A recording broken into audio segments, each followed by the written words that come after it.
Hello and welcome to our look ahead to what the papers will be bringing us tomorrow. I'm joined this evening by Jerry Scott, the political correspondent at the Press Association, and also Callum MacDonald from Times Radio. Quick look through our front pages. And we're going to start with The Observer, which reports on the inquiry into Downing Street parties. It says that Number 10 staff have had their swipe card data logged and that Sue Gray has details of a previously unreported incident. According to the Sunday Telegraph, the UK government believes that Russia's president is plotting to install a pro-Moscow regime in Ukraine. The Sunday Times carries claims from a Tory MP who says that she lost her job as a government minister because she was a Muslim. Elsewhere, the Sunday Express calls for Prince Andrew to be stripped of his title as the Duke of York. And the Mail on Sunday claims Boris Johnson will declare war on civil servants reluctant to return to office. OK, let us begin. Oh, sorry, I'm destroying my desk here. Sorry. Jerry and Callum. Callum, Sunday Times for you, please. And it's Nusrat Ghani and some allegations she made in 2020. Let's just be clear about that. But if you could just summarise the story for us. Of course, yes. So the headline on this, sacked as a minister because I was a Muslim. And some of the allegations and claims in here, I mean, it's just astonishing, really. So Conservative MP Nusrat Ghani saying that when she was sacked as Transport Minister back in February 2020, that she was told her Muslimness was raised as an issue, and that the fact that she is a Muslim woman and had minister status was making colleagues feel uncomfortable. That's what she says she was told at the time. One might suggest that if others are uncomfortable with a Muslim woman having minister status, it is those who are uncomfortable who should be sacked. But I'll let others perhaps make that comment. What has sort of unfolded in the last little while since we spoke is really quite dramatic. So Mark Spencer, who is the government's chief whip, has tweeted identifying himself as the person that Nusrat Ghani has kind of said made these comments. So she didn't name him, he has named himself. I think that's the first thing to make clear. He says, these accusations are completely false. I consider them to be defamatory. I've never used those words attributed to me. He highlights that when Ms. Ghani raised the issue before, which is a little unclear to me, but anyway, he says when the issue was raised before, she declined to refer the matter to the Conservative Party for formal investigation, and his Twitter thread goes on, which leaves us in a situation where Nusrat Ghani is claiming that she was sacked because she was a Muslim, in itself a really serious allegation. Then we have the chief whip accusing her of defamation, although she didn't actually name him. And at the same time, Nadhim Zahawi, who's the Education Secretary, has tweeted this evening calling for an investigation into exactly what happened. So this is the start of what could be really quite a difficult and protracted saga, yet again, for Boris Johnson and the Conservative government. Yeah, Jerry, just picking up on what Callum said about the statement from Mark Spencer, it is via a series of tweets that he has published. And one other point it's worth making in there is that he does go on to say that it's disappointing that when the issue was raised before, Ms. Ghani declined to refer the matter to the Conservative Party for a formal investigation. She was invited to use the formal Conservative Party headquarter complaints procedure. She declined to do so. What do you make of all of this? Well, I mean, the Conservative Party is essentially eating itself in public, isn't it? You know, you've got MPs coming out and supporting Ms. Ghani, saying, you know, that this must be investigated, that they take it very seriously, that she's, you know, a valued colleague. You do struggle to think what she could gain from coming out and saying this publicly. But it's just the latest in these allegations that we've heard of how the whipping operation in the Conservative Party is operating. You had those bombshell claims from William Bragg this week that the MPs are being blackmailed essentially by the whip's office in order to support Boris Johnson. And, you know, the way that whipping works, there is a bit of skullduggery that goes on. It's not always all kind of above board. But of course, if that crosses over into some kind of criminal threshold, then that is very, very serious. And I think it's really kind of a symptom of how bad things are for the Conservative Party at the moment, that all these various wings of the party are kind of saying different things. They're clearly out there publicly, almost, speaking out against the government and government ministers. It's really shocking to see. And, it's 11 o'clock, 11:30 on a Saturday night, and you've got the chief whip tweeting denials about stories in tomorrow's papers. It's completely extraordinary. Well, for those of you who are sharp-eyed, you probably would have noticed that Mark Spencer actually tweeted one edition of tweets, deleted those, and then tweeted the tweets that we've just summarised for you there. But just off the back of that, and before we leave this story, a spokesman for the Whip's office itself has also said that the claims are categorically untrue. Ministerial roles are appointed on merit and rewards for hard work, and the party does not tolerate any form of racism or discrimination. Right, let's move on to the next story, still on the front page of the Sunday Times, Callum, and it seems that focus, or rather the spotlight, will be turning on Carrie Johnson. Yes, absolutely. So this is the latest in Partygate. So we're waiting for the mythical Sue Gray to deliver her report, which we expect might be maybe Wednesday or Thursday next week at this stage. I've lost track of the number of parties that she's now investigating. It's frankly ludicrous. But the latest one is focusing on Carrie Johnson and a couple of friends, Henry Newman and Josh Grimstone. And the suggestion is that there were perhaps parties being held at the Downing Street flat during lockdown, so in the residence of Boris Johnson and indeed Carrie Johnson.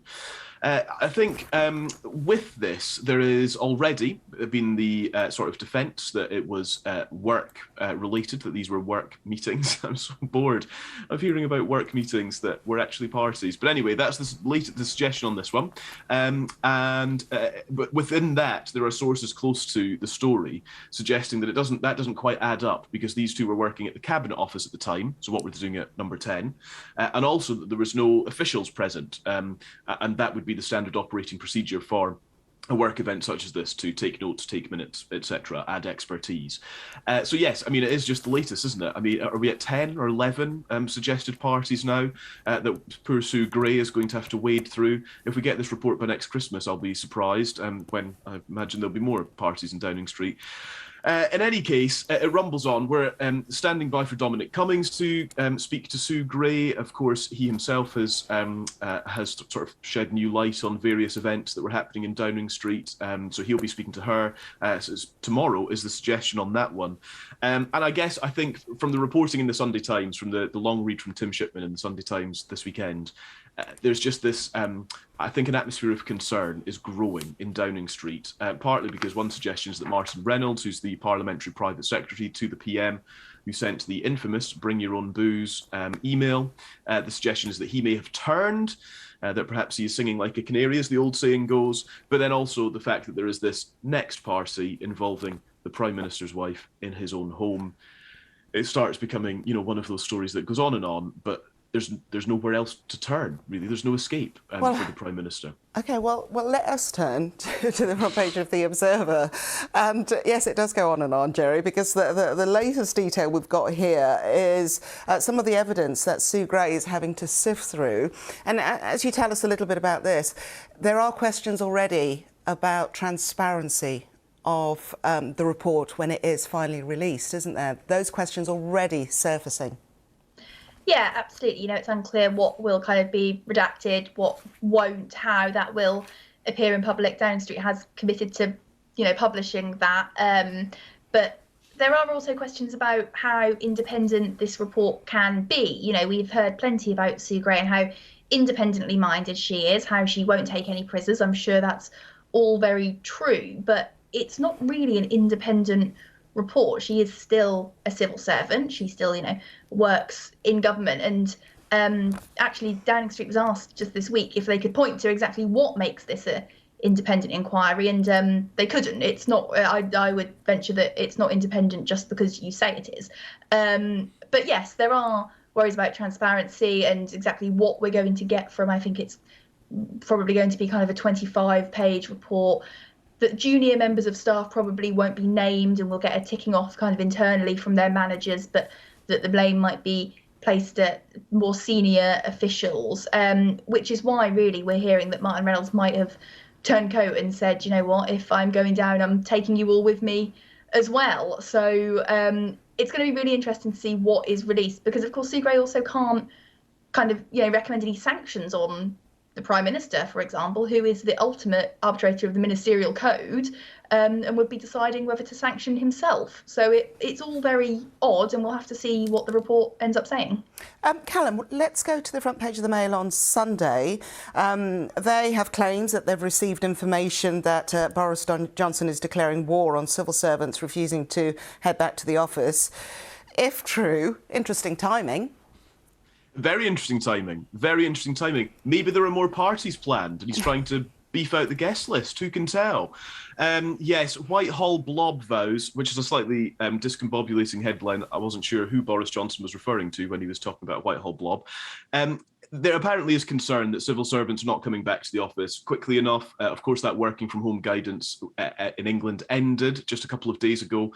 And so it's all about getting everybody back in. I mean, already some of the commentary on this is quite hilarious. One, that there's not enough room for all the civil servants to actually be in the office.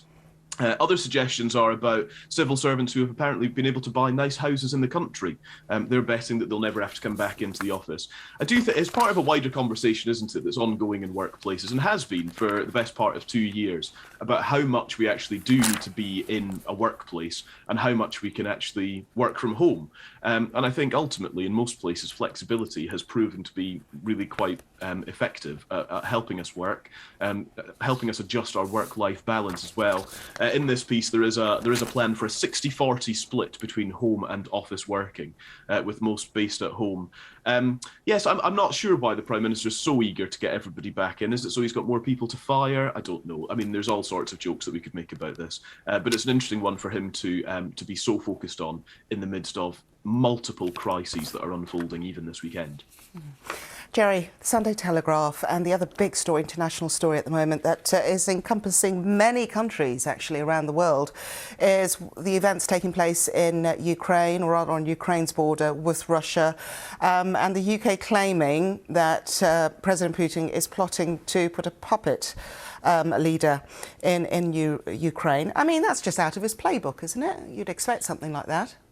Absolutely, but what's very interesting is that the Foreign Office have used this declassified intelligence, actually named the person who it seems that Putin would want to install, a former Ukrainian MP, who, it must be said, on the front of the Observer seems to be laughing at the whole suggestion.